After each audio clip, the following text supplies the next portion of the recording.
ప్రభునందు ప్రేమైనటువంటి వారులారా, ఈ ఉదయకాలం అన్న కార్యక్రమానికి మేము మరలా ప్రేమతో ఆహ్వానిస్తూ ఉన్నాను.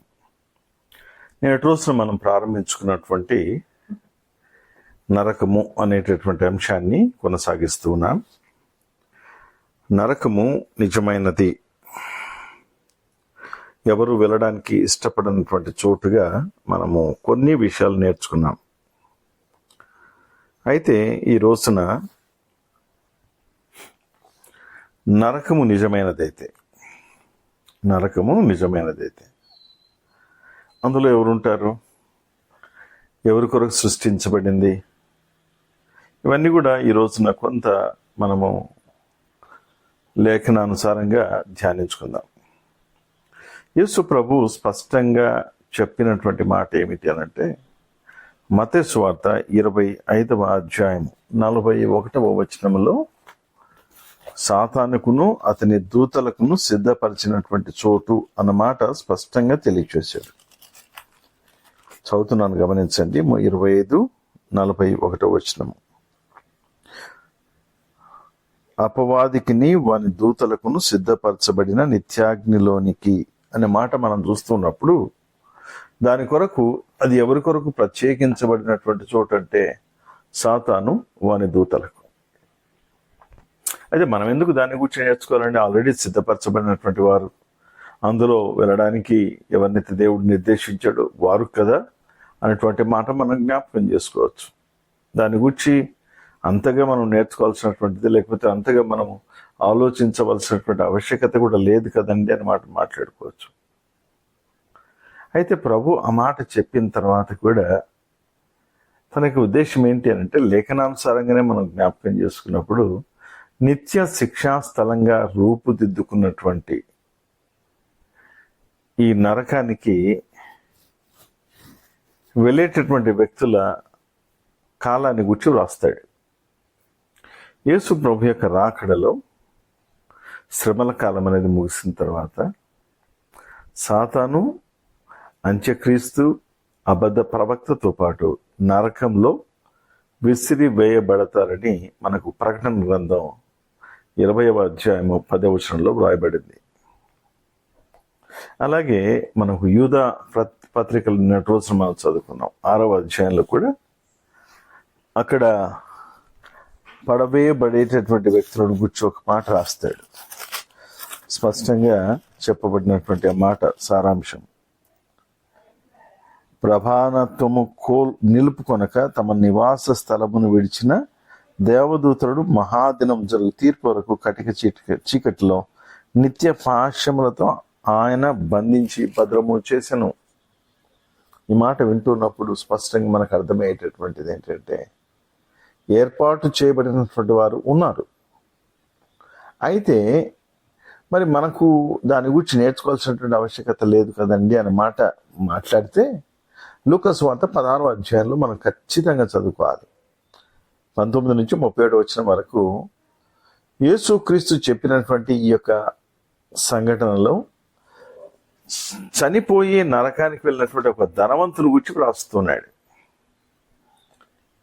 ఈ వ్యక్తి ఎలాగా నరకానికి వెళ్ళాడు అన్నటువంటి విషయాన్ని గురించి స్పష్టంగా రాస్తున్నాడు. అంటే ప్రభు చెప్పినటువంటి ఉపమానంలో ధనవంతులు లేకుంటే పేదవారు అన్నటువంటిది కాదు. అక్కడ ప్రధానమైనటువంటి అంశం ఏంటంటే, కీర్తనలు 9:17లో చెప్పినట్టుగా దుష్టులు నరకమునకు చేర్చబడతారన్నటువంటిది వ్రాయబడినటువంటి మాట. దాని అర్థం ఇదే కదా, యేసు క్రీస్తులో మనకు లభ్యమయ్యేది లేకుంటే దొరికేటటువంటిది రక్షణ అయితే, అనగా నరకానికి వెళ్ళేటటువంటి ప్రణాళికలో ఉన్నటువంటి ప్రతి ఒక్కరు కూడా, అంటే జన్మతః మనము జన్మించినటువంటి రీతిని బట్టి, మనకున్నటువంటి ఈ లోక జీవితాన్ని బట్టి మనము పాపముతో జన్మించినటువంటి వారం అన్నమాట దావీదు రాస్తాడు. నా తల్లి గర్భంలో నేను పాపంలోనే, నా తల్లి నన్ను గర్భము ధరించింది. మానవ జీవితము పాపముతో ఈ లోకానికి వచ్చినటువంటి స్థితి. కాబట్టి పాపానికి దేవునికి సంబంధం లేదు కదా. దేవుడు పాపాన్ని అంగీకరించువాడు కాదు. ఏదైనా తోటలో చేసినటువంటి ఆ క్రియ బహుశా అది చిన్నదిగా అనిపించవచ్చునేమో ఆదామవ్వలకు. మొన్న మధ్య కొంతమంది సేవకులు ఈ మాటల గురించి చాలా చక్కగా వర్ణిస్తూ వచ్చారు. అదేంటంటే, ఏదైనా తోట అనుభవం తర్వాత ఆదాము అలాగే హవ్వ వారిద్దరు కూడా ఏదైనా తోట అనుభవాన్ని పొందుకున్నటువంటి వారు, ఏదైనా తోటలో నిరంతరము దేవునితో మాట్లాడేటటువంటి వారు. ఒక్కసారిగా వారు ఏదైనా తోటలోంచి బయటికి పంపించబడిన తర్వాత ఆ ఏదైనా తోటలో వారు పొందినటువంటి అనుభవంలో నుంచి ఈ లోక సంబంధమైనటువంటి జీవితంలోనికి ప్రవేశించేటప్పటికీ వారు ఎంతగా మానసికమైనటువంటి క్షోభకు గురయ్యారు అనేటువంటిది మనం ఆలోచన చేస్తే అది మన ఊహలకు తలంపులకు అది అర్థం కానటువంటి పరిస్థితి. ఒకవేళ ఆదాముతో మనం మాట్లాడితే, హవ్వతో మనం మాట్లాడినా కూడా వారు ఏమంటారంటే, ఆ రోజున మేము దేవునితో చక్కటి సహవాసాన్ని కలిగినటువంటి వారము, ఎప్పుడైతే దేవునికి వ్యతిరేకమైనటువంటి క్రియ ద్వారా మేము పాపం చేశామో ఆ పాపానికి పర్యవసానంగా దేవుని యొక్క సన్నిధానంలో నుంచి దేవుడు మమ్మల్ని ఉంచినటువంటి తోటలో నుంచి బయటికి మేము వచ్చాం.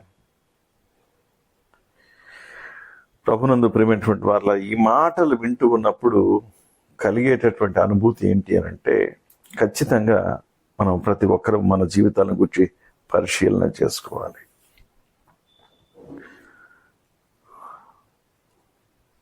ఒకవేళ ఆదాము వారి మనమలకు లేకుంటే వారి కుటుంబ సభ్యులకు తర్వాత అనగా బయటకు వచ్చిన తర్వాత వారికి ఏమని చెప్పారంటే, అంటే ఇలా ఊహించుకోవచ్చు, అది దేవునితో వారికి ఉన్నటువంటి ఆ వైభవోపేతమైనటువంటి గొప్ప మహిమ, ఆ గొప్ప అనుభూతుల్లో నుంచి వారు బయటకు వచ్చిన తర్వాత ఎంత గొప్ప భాగ్యాన్ని మేము ఎలా పోగొట్టుకున్నామని ఎన్నిసార్లు ఏడ్చి ప్రలాపించుంటారు కదండి. నిజంగా దేవుని బిడ్డలారా, గొప్ప అనుభూతుల్లో నుంచి ఒకేసారి దేవుని యొక్క సహవాసం లేకుండా, దేవుని యొక్క సన్నిధి లేకుండా, దేవునితో మాట్లాడేటటువంటి అవకాశాన్ని కోల్పోయినటువంటి స్థితిలో వారు జీవితాన్ని జీవిస్తున్నప్పుడు బహుశా ఎంతగా కుమిలిపోయారేమో అనిపిస్తుంది. ఈ రోజున మనకి ఈ మాటలు ఎందుకు నేర్చుకోవాలంటే, ఎప్పుడైతే అపవాదికి వాని దూతల కొరకు సిద్ధపరిచినటువంటి నరక అగ్నిగుండములోనికి వెళ్ళడానికి మనము యేసును అంగీకరించకపోతే మనం కూడా అందులో పాలిభాగస్తులం అవుతామన్న విషయాన్ని జ్ఞాపకం చేసుకోవాలి. ప్రభుని నమ్మడం వేరే.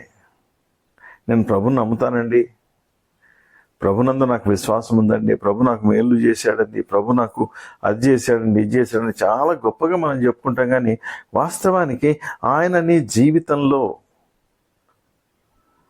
ఆయన నీ హృదయంలో తన రక్షణ కార్యాన్ని జరిగించాడా అన్నటువంటిది నువ్వు ఆలోచన చేయాలి. ఆ రక్షణ కార్యాన్ని నీ జీవితంలో నువ్వు అనుభవించాలి అని అంటే ఖచ్చితంగా యోహాను 3:16 నీకు అర్థం కావాలి. అనగా ఆయన మన కొరకే సిలువలో మరణించాడు, ఆయన మన కొరకే సిలువలో తన ప్రాణాన్ని పెట్టాడు అన్నటువంటి మాట వాస్తవమైనటువంటి సత్యం.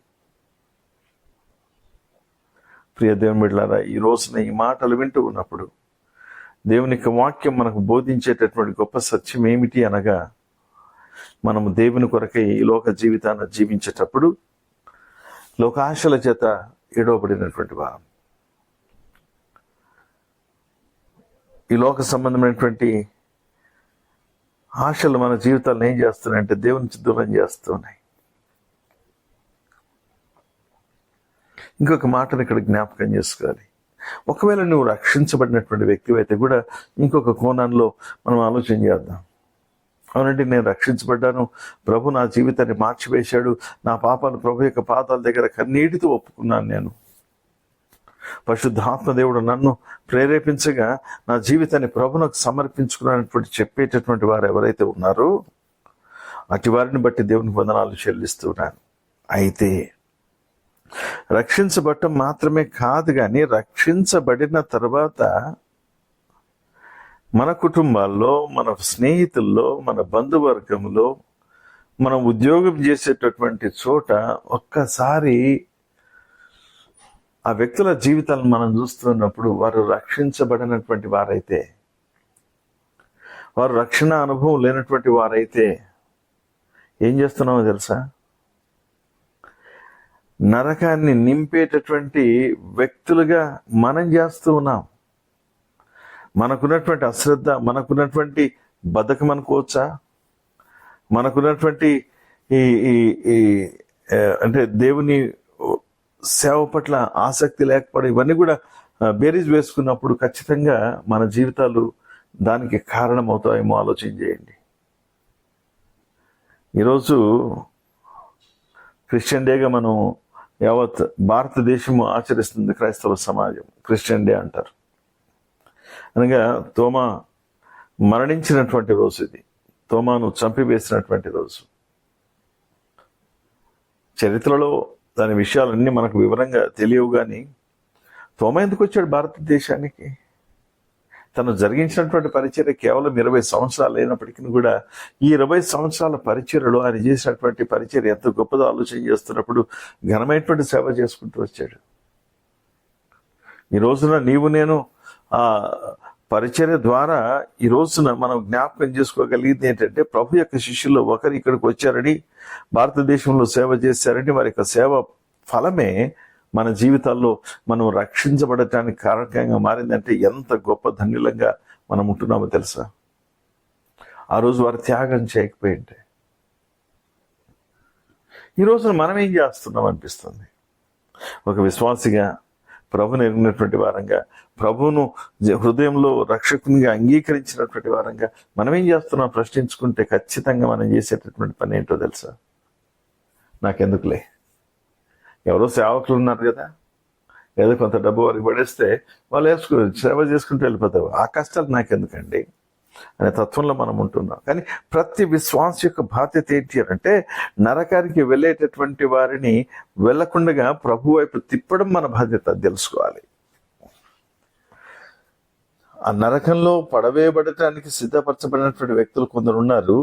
వారి కొరకు సిద్ధపరచబడినప్పటికీ మనము చేయాల్సినటువంటి పని ఏంటంటే, దేవుని యొక్క వాక్యాన్ని అంగీకరించడానికి సిద్ధంగా ఉన్నటువంటి హృదయాలకు దేవుని యొక్క వాక్యాన్ని ప్రకటిస్తూ వారిని ప్రభు దగ్గరికి నడిపించడం మన బాధ్యతగా మనము చేసిన నాడు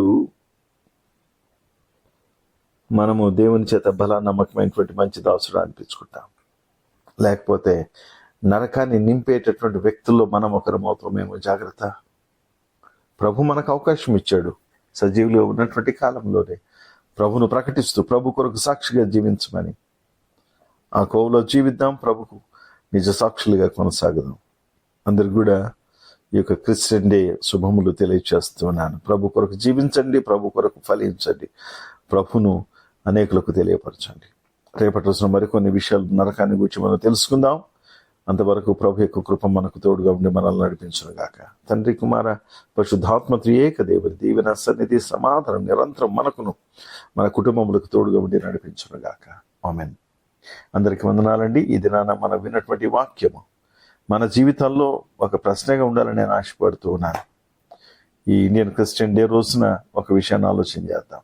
అదేమిటి అంటే, ప్రభు మన జీవితంలో ఏదైతే జరిగించాడో ఆ కార్యాన్ని మనం చేయాల్సింది ఏంటి అంటే,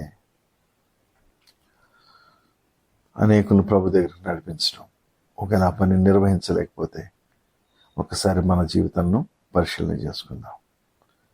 అలాగే ఈరోజు జన్మదినం, వివాహ దినం జరిగిన బిడ్డలందరినీ కూడా ప్రభు నామంలో దీవిస్తూ ప్రభు కృప మీకు తోడుగా ఉండాలని ఆశపెడుతూ, ఈ దినమంతా కూడా ప్రభు యొక్క కృపలు మీరు వర్ధిల్లాలని, ఈ సంవత్సరం అంతా కూడా ప్రభు మీకు తోడై ఉండగా ప్రభు యొక్క సన్నిధిని, ప్రభు యొక్క దీవెనలు మీ జీవితాల్లో మెండుగా కుమ్మరించబడాలని కోరుకుంటూ ఈ మాటలు ముగిస్తున్నాను. God bless you and have a nice day. Amen.